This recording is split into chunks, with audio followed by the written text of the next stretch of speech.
Hello everybody, welcome back to another Dick and Doris van life, where we are doing part 2 of creating the sofa bed. In this one we're going to be turning this into this.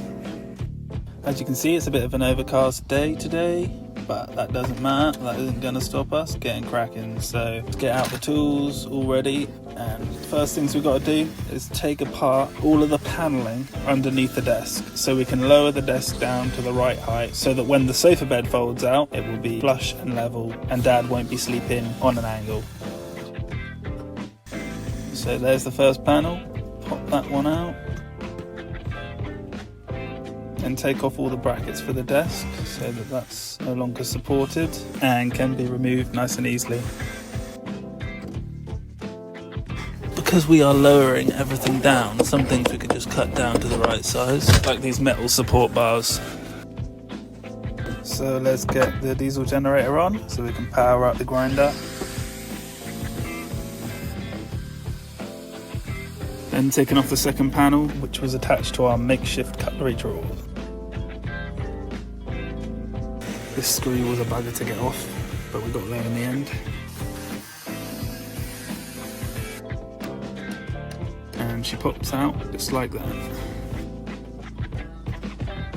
And now we've got a big open space under the desk so that we can work to lowering the desk to the right height. So next we take apart the electric box so that it's not attached to the bottom.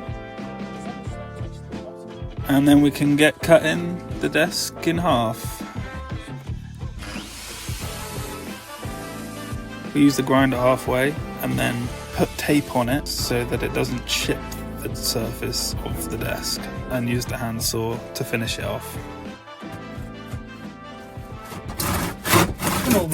It's old school site work, you know, adapting really, because on sites you can't use all the fancy tools, you get over the problems. Now that's done, all that we got to do is cut through this metal bracket on the bottom, and that means that the worktop is no longer connected to anything, and that should pop off.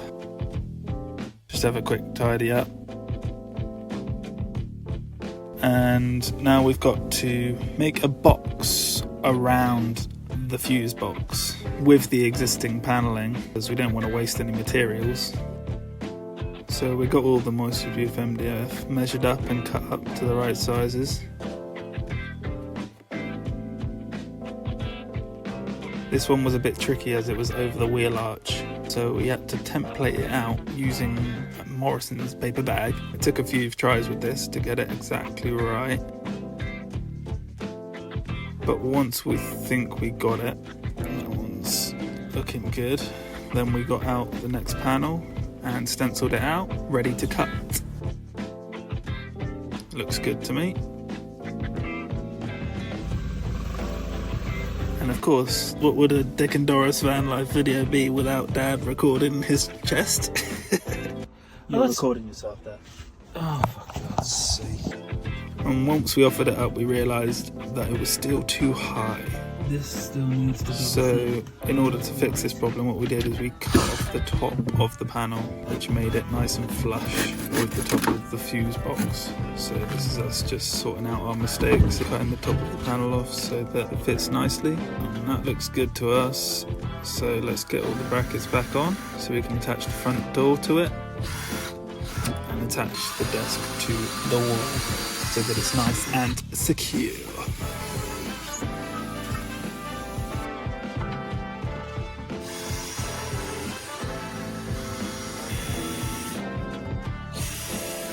This was a little trick that I didn't know about. So in order to secure the door for the fuse box, there's a little screw, and so what we did is we put super glue on the inside, and because all the holes were out of place, we were able to use the super glue to push against the screw hole so that then we could make the new hole.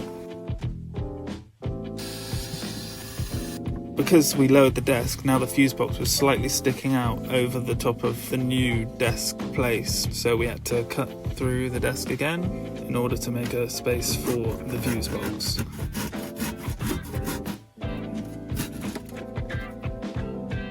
The moment of truth, does it work? Hurrah! It works!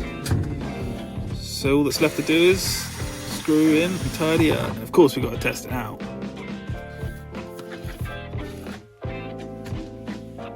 It's looking good, looking good. I hope you guys have enjoyed this video. Stay tuned for the next one where we do all the finishing touches to the sofa and turn it into a fully functional sofa bed. Don't forget to like and subscribe.